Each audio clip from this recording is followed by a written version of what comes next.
Ok, nous allons passer le commun. Alors pour ça, il y a apôtre Paul et ça qui était chrétien, français, chrétien, kende liboso. Amen.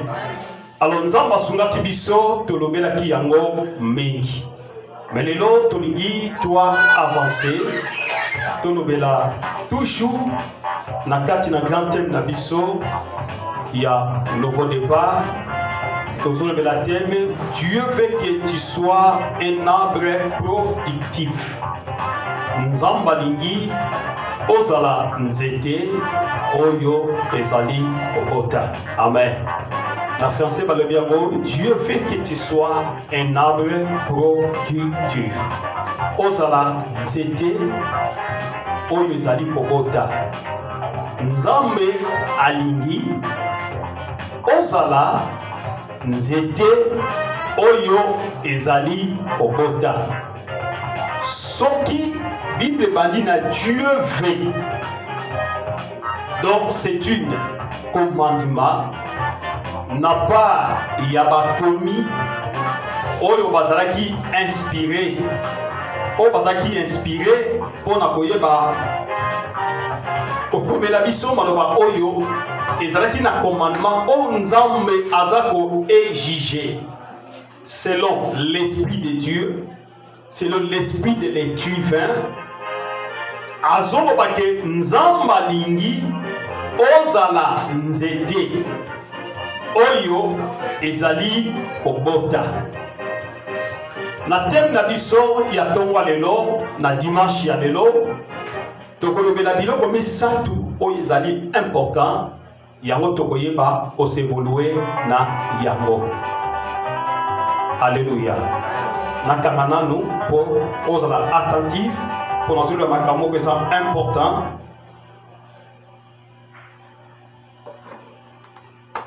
Nzambe alingi ozala nzete oyo ozali kobota. C'est-à-dire, il y a des choses où ils ont makambo mususu muta koza pe improductif, c'est-à-dire que ils appellent ba chrétien mususu babota kate.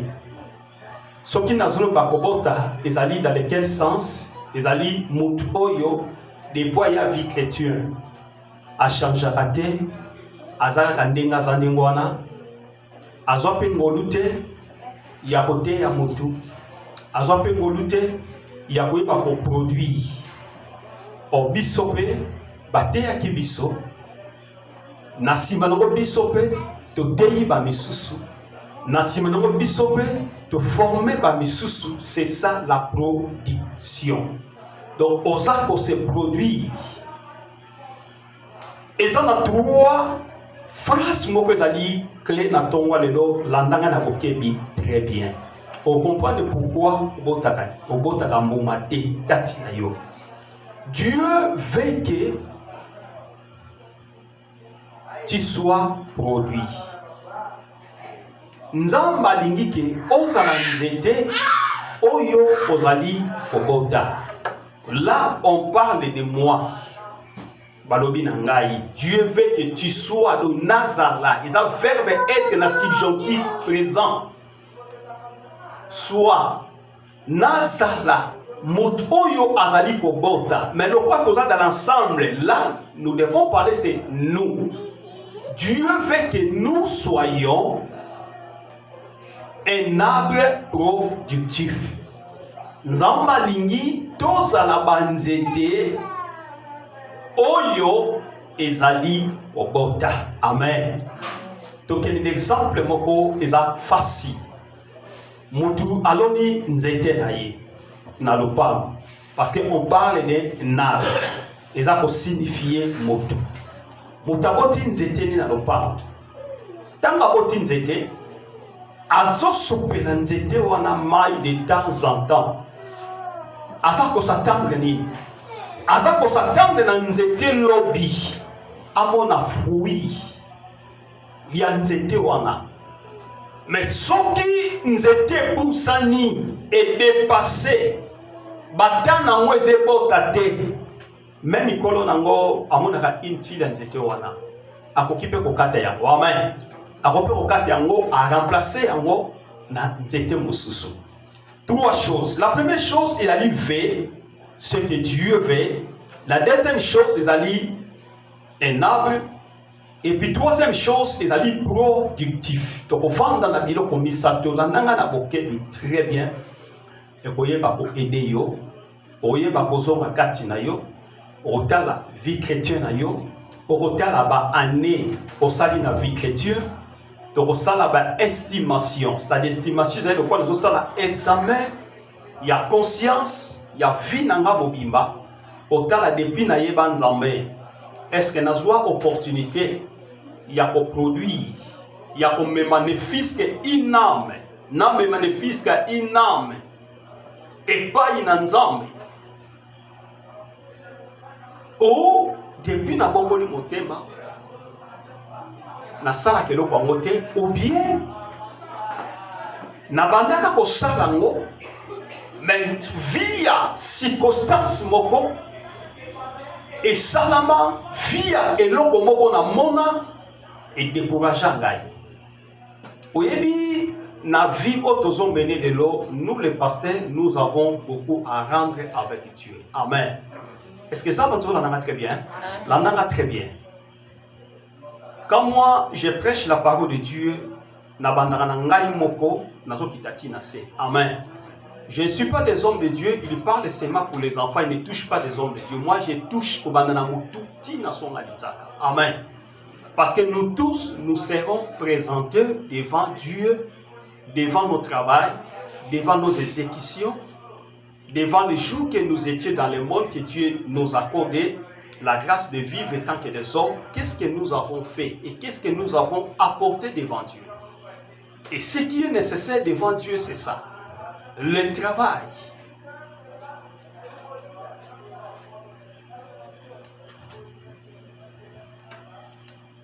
Dieu veut que nous soyons un arbre productif. Nzamba lingi, tout ça nzete, oyo ezali obota. Nakoloba pe loko moko, nzamba lingi, tout ça nzete ezobota.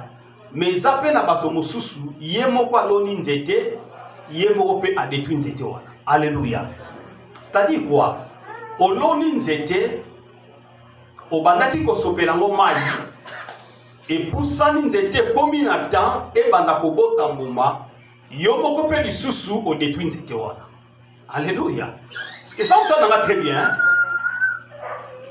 Oloni nzete nzete bandi kokola yo moko muto monaki nzete wana obandi lisusu ko détruire nzete yo lona. Est-ce que ça n'est pas moli? Même na yo moko ça n'est pas moli et ça n'est pas moli parce que ozo penser que nzete na loni lobi nzete ebota bambuma o bambuma epoki ko aider yo okangisi yango pe sali mwa sani okangisi yango sali pe mwa saki. Ok, peut-être pas, ok, qui y a au Zumbo. Amen. Ndeti ngana zako se souvenir. Et ça qui n'a pas de comment bazaki, tu dois faire face à face. Tant aux alliés, là bas âge moko tout temps à la classe. Bande kuana bakoli na vie moko n'en parlons pas. Amen. Bakoli na vie moko ya difficulté, c'est-à-dire ce qui maman a été beaucoup kaba comité. Bande kuana bakoli ate. Amen. Donc maman chaque jour il va kota zamba amema tala mupikwa bakoni et puis nzambe azaka merveilleux poso tali kilo ya koni azomema na mutu combien de koni koti na mwa kolio ya sali wana omona na koni bani awa eza petit place wana mulai ya koni sikoyo esali mwa bo raisonner kaka otango na mutu. Donc du premier au 30 sauf que dimanche. Alléluia. Soka saline mwana bakangi kangi aye apemi mwa muke akati kati yango e sali bipiku bakangi ngo singa bandalala bakena kwe batie yango lobi pe bana babimi nango avant bakeli classe na tongo bakei bateki et permettre bango basomba fufu basomba mo eloko moko polo bi ba français. Amen. Mais mukonzamba visita bango faut bakenza baza na bongo. Alléluia. Au son très bien. Donc ça dit que tout est travail. Oyo muta salaka. Azo kwa nango, il faut zala béni. Amen. D'une manière, on la béni spirituelle, on la fait béni matériel. Alléluia.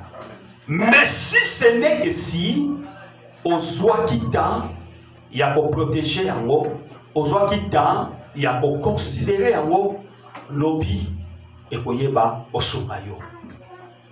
Parce que nous parlons de, nous parlons si un arbre, nzete. On était, et ça n'a pas type belé. Toko symboliser ngo yo nengo zawana. Toko symboliser ngo caractère ya vie na yo. Toko symboliser ngo travail que tu fais. Tu es un arbre. Toko mana verset mo pissoma malobi na verset 1 verset 3. Toko mana verset wana. Mais tous wana no tokenene na Philippiens chapitre 1 verset 6. Philippiens chapitre 1 verset 6. Qu'est-ce que la Bible dit? Paul a dit, je suis persuadé que celui qui a commencé en vous, n'a pas persuadé que celui qui a commencé en vous, Mutoya Bandaki Nabino, cette bonne œuvre, Abandaki Nabino Musala Oyo, la rendra parfaite pour les jours de Jésus-Christ. Akoyeba kozongi sayango na nenge abandaki nango mokolo na Yesu Masiya. Alléluia. Alléluia. Nazloba landanga très bien. Tu seras béni ce matin d'une manière d'une autre. Alléluia. Et qu'ils ont sa conscience na yo. Et qu'ils ont sa qu'est-ce que tu peux faire. Ou de ce que tu as, comment tu peux les garder? Paul a dit, je suis persuadé que celui qui a commencé en vous, c'est ça ce que Paul dit. Oya bandaki na bino cette bonne œuvre, abandaki na bino eloko ya malamu la rendra parfaite pour le jour de Jésus-Christ. Donc, loko la yemoko nzambe abandaki na biso musala oyo malamu Paul azobeta nango sete abi je suis persuadé. C'est-à-dire que soki na moni muto ya abandaki musala oyo abandaki kosala ngo malamu me yo obandi kobebisa yango. Alléluia. Abi esengeli koyeba korendre yango parfait, c'est-à-dire korendre yango malamu na mokolo ya Yesu Masiya. C'est-à-dire là, il parle déjà le retour de Jésus-Christ. Alléluia. C'est ça, c'est que Paul dit. Deuxième, c'est ça que je vais. C'est-à-dire que Oyo Nzamalingi, que Musala Oyo apesa kibiso, toyeba ko rendre yango malamu na nenge apesa kibiso mokolo kolo nango akoyeba ko zonga. Alléluia. Deuxième chose, parce que j'avais dit que dans le là, Dieu veut que tu sois un arbre productif. Mais dans le trois mots-clés, V, arbre et productif. Il a mis ça tout pour dans le là. Donc, Paul a dit, aligné tout ça, la moussala oyo malamu, parce que mouto ya bandaki moussala oyo bandaki yango malamu.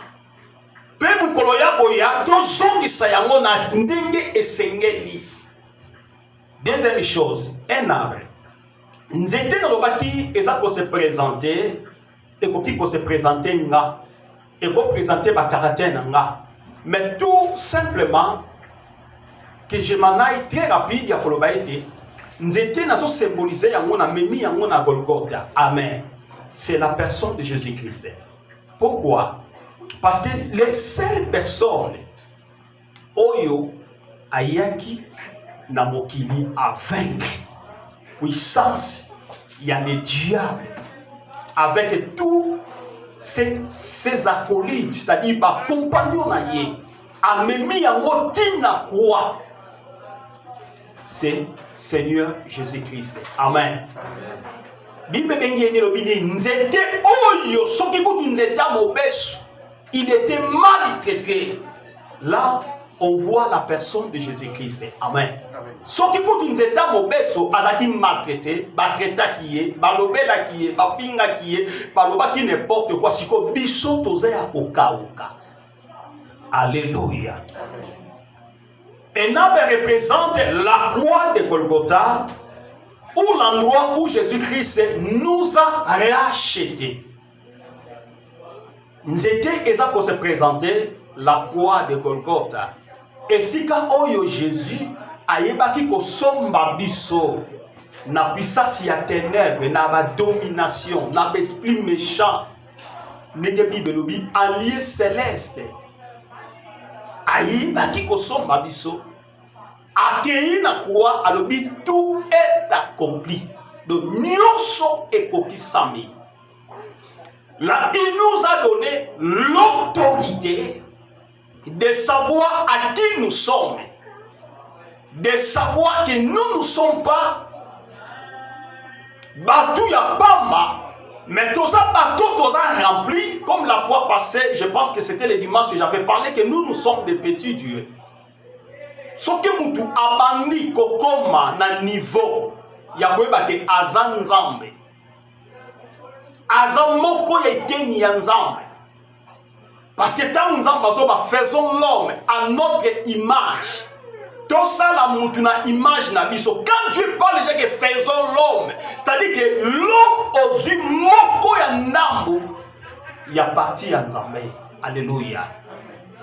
Voilà pourquoi Chokolobi qui n'a ça la projet aux appels nzambe projet na et kokisama. Alléluia. Chokolobi peut que n'a ça la likambo moko o associé nzambe. Pour reconnaître nzambe na likambo wana eko récit.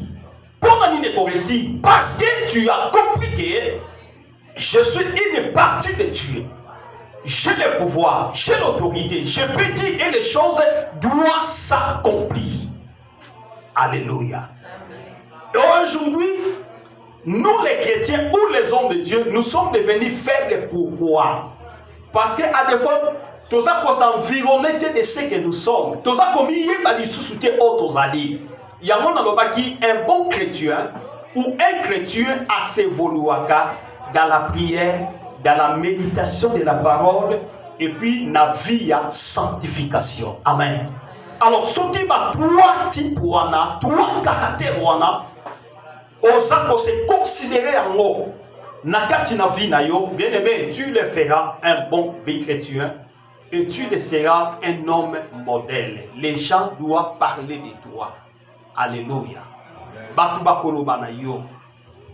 Batu bakobeta histoire na yo. Na sens ya mabete, mais na sens moko où ils dit positif. Alléluia. Tolobim zete eza pour se présenter croix ya Golgotha et sika oyo Jésus-Christ a yebaki ko somba biso dans la puissance du ténèbre, na puissance ya bayini dikola ba domination nyonso, c'est-à-dire apesa biso lisusu bokonzi ya koyeba kokonza oyo ezalaki na commencement ya makambo nyonso. Alléluia. C'est-à-dire que nous avons cru à sa parole et nous avons accepté celui qui est notre modèle. J'avais dit que dans la vie, il faut faire beaucoup d'attention. Les seules personnes que tu peux les confier, c'est Dieu. Alléluia. Même tata botio. Donc, on a dit tata boti mwana, allez pe mwana ne. To mwana tebe to yokate. Maba boti mwana sa nini, allez pe mwana na ye. Ou bien koko na yoka sa nini, allez pe yo. Alléluia. Bien moninga bozo tambola ne bozo lia na ye mais a détruit yo. Au moins makamba mote ça dit que en réalité mutu akoki ko se confier comme âme esprit na ye c'est que Dieu. Alléluia.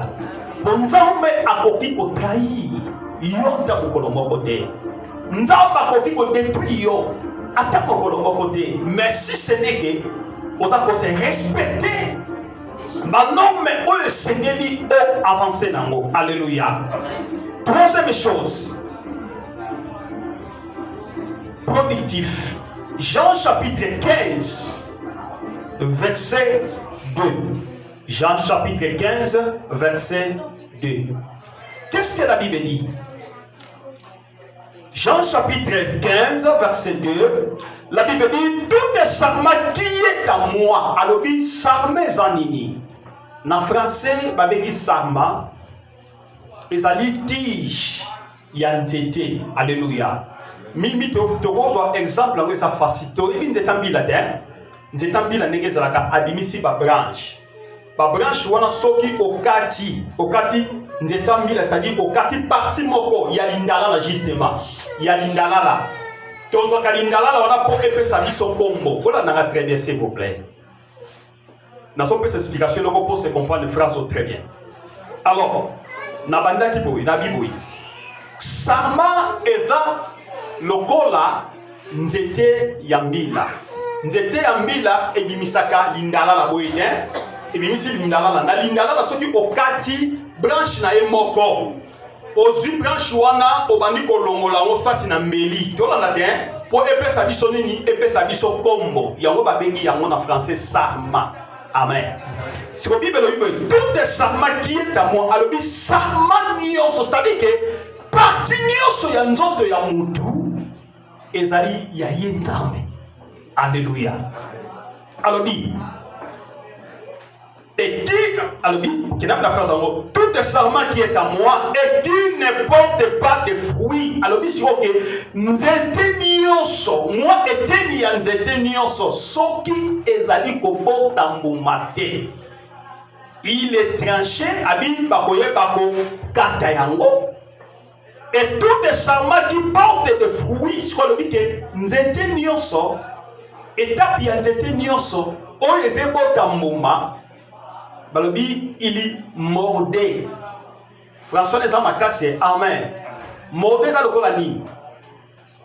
Mordé et à lokola, oza ko soa eloko, hein? Ne ba benga ngo mordé lokola, ko kangi loko makasi nek na mine, ko soa nek eloko bengo mordé. Mais na sens moko, ya simple balobi, les sarmats qui ne portent pas de fruits, il mordait afin qu'il les porte encore plus de fruits. C'est-à-dire que bakoye balokola ko mordé ko soa yango, ko fina yango penza, de manière que eye balisusu ko botambuma te. Vous savez très bien, n'avez que or na thème na biso, balobi Dieu veut que nous soyons un arbre productif. Nzambali tozala banzete. Pour nazala nzete oyo eza ko produit, eza ko bota. J'avais dit un simple exemple. Na bongola motema na filme, mais na filme wana na simana ko bongola motema bato bankadra kingaye. Amen. Bato tongo bankadrenga na ko persévérer biso pe toke to teyi bato mususu. Biso pe toke to former bato mususu. Tobimisi ba misupele ba komi ba pasteur bato to teya bato to laksama donc makambu ya nzambe. Tozape ko continuer na c'est-à-dire na sali œuvre ya productif. Alléluia. Ya mona lingi pe na tongo lelo. Bien aimé, nous avons la carte de Sikoye. T'as combien des années que tu as fait dans la vie chrétienne et combien tu as porté devant Dieu? Combien des âmes? Combien oyo o memele pa inanzambe. La fois passée, nous avons ici la croissance. Croissance, ça fait partie de la spiritualité. Il y a un enfant de Dieu. Parce que ceux qui ont croire que ils ont et ça peut être difficile que pour aucun côté à même monde, pour aucun éviter quand même monde. Vous savez pourquoi? Oui, pourquoi des fois nous sommes limités à des c'est-à-dire à des fois tous sont limités pour l'année. Tous sont limités par rapport à l'année, par rapport il y a témoignage nanga et ça conforme les ténèbres de Banzambe. Amen. Une barrière supermassive, c'est-à-dire une barrière valable. Oh, et ça là quand même un pasteur, même un enfant de Dieu, même un serviteur, a la facilité à côté avec même mon église parce que vie naïe est malade. Alléluia. Vie naïe est propriété. Et ça propriété pour la nuit parce que si on était à mon tour, on ça dit que à zone ce temps que mon dit ah yopé ah yomo de vie dans le bonina de vie à salité bon nous même à l'église. Alléluia. C'est-à-dire que tu es déjà limité. Et ça, pourquoi il y a des armes Oh, le diable, ça dit, ça dit que Aeda Bisso, Aeda Bisso. Pour permettre na sala, na lolenge moko, ya malamu. Lolenge wana, et permettre na yeba ko produit. Nga batumsu na invité l'église na te ya bangote. Na invité ye, pourquoi on a Bisso dimanche na tel ou bien lundi ou bien mercredi. Alléluia. Au moins, quand on a les lois, il était mais souka mtasani akoya. Alléluia. Parce que nous avons un arbre productif, nous avons un sikate yoko. C'est-à-dire que yoko tient la ngamu eloko mobo, on se reproche na eloko moko boye. Alléluia. Mais à des fois, on se reproche à kabiso parce que nous sommes incapables par rapport à notre comportement devant la masse. Notre comportement devant l'environnement. Alléluia. Surtout le bito tambola. Tout le kakatabatu. Tete personne. Via mon temps de nan wana assemble ade. Ya on peut se la difficulté côté. Alléluia. Pour les dans sa productivité, dans sa changeté, dans sa pour avancer, nous-mêmes les hommes, c'est tous les hommes de Dieu. N'abaka cause la mosali na nzambe. Le bas côté aux la chrétien mon dimi simple. Amen. Aux yeux na Jésus semble la nzambe aux comme sa vie na un jour.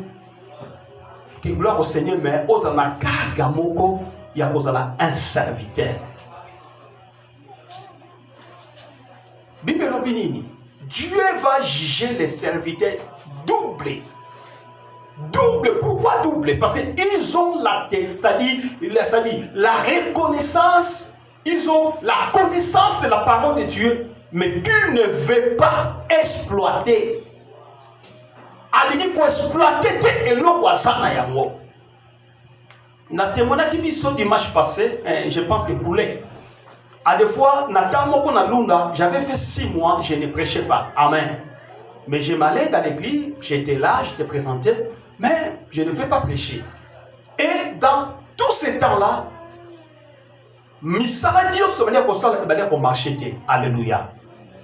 Mais, mais pourquoi je ne marche pas? Ça dit que ma caméra, ça laisse simba pensate. Pour l'année, je me suis réfléchi à moi.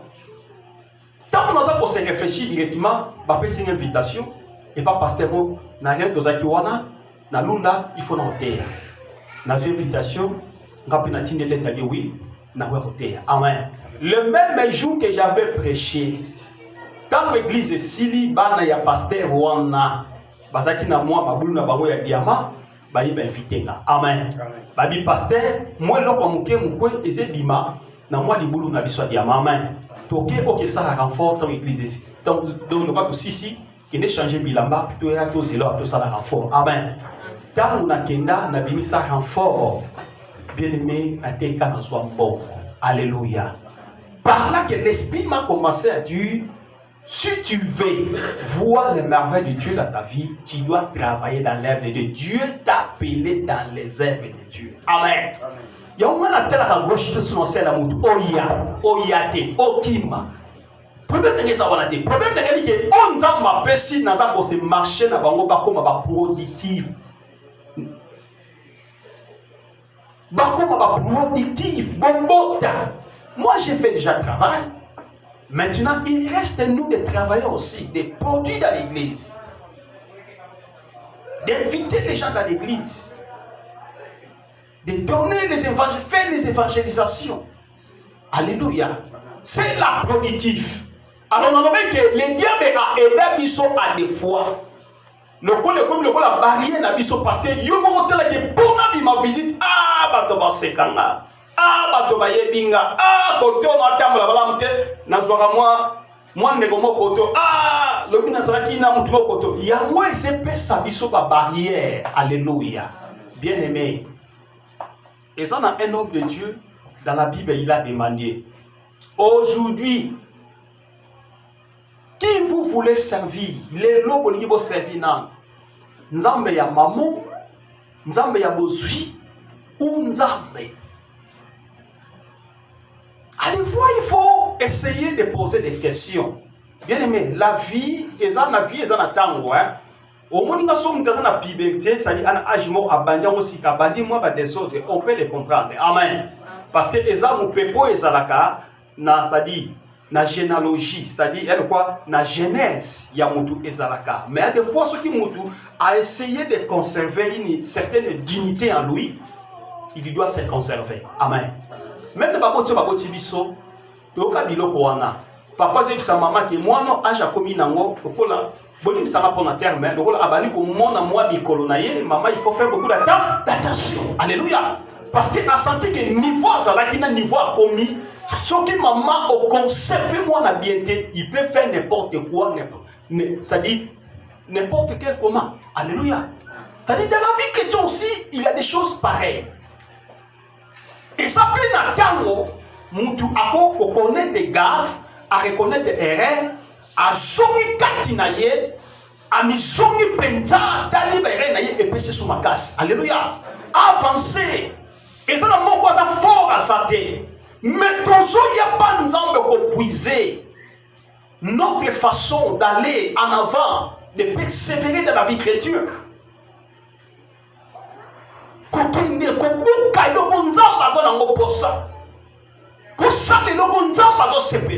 Mais le lot et ça n'a pas tout. Le lot m'a commis le corps la bilo papolia. Amen. Voilà pourquoi. Et ça m'a permis de sauter tout les produits. Parce que notre témoignage n'est pas encore d'une manière agréable. Alléluia. Et ça m'a l'embouté. Or, quand nous faisons beaucoup des erreurs, et ça va porte l'église. Amen. Bateau va ça. C'est-à-dire que tu commences à faire l'évangélisation n'a pas les diables.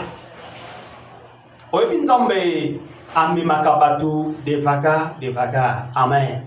Azomono ko azomona te. Ozo sala te mais. Na kantelo omona. Alléluia. Ndeko moko ba reprocha ye bande kwa libande église. Amen. Ba reprocha ndeko nani? Ba jour tozalaka na ba fête église hein, ndenge zalaka mutasali asali moi, to sali moi manifestation, to sali le bolo parce que ko sambula elo ko sakana ngote. Amen. Sala tango zana bomo isoko na possibilité moke sala tango kokisi anniversaire na yo ne fiske l'église babo de la pona yo ceux qui bon les ceux qui mo kaso ya li batuba la est important. Amen. Pour mon yo kufa ya o sala mo soutien batune ba sala polo mo wana. Amen. Est-ce que l'on dit très bien? Mais dès qu'on a à quel point ça la fête quelque part n'a pas mot quelque part mais il est chrétien dans cette église. Alléluia. Banani barakoshai kaka bato moki. Alléluia. O bamona ka ba vidéo, bamona ka nyeso to sala ba reposo bi ayaya. Mais pourquoi tout le monde a bino kuna bo sala moi bien bo sala ka moi ba jou ko bota na ka ona se koki bo sala ka fête l'église. Alléluia. Mais yo ki sala na ba po na nini. Alléluia. Nzamba beti sape mbula ngolo. Alléluia. La réponse de la part de Dieu. Même vidéo est bimaté, nous avons Facebook est bimaté. Mais si vous le takate, tu as tous les vidéos na Facebook. Alléluia. Nous avons pas ça kana été. Alléluia. Si Dieu veut te compliquer, en un clin d'œil, il peut te compliquer. Alléluia. To sala moté, ce qui peut dire mais to salaka de manière que to kabola, mokoloana botama.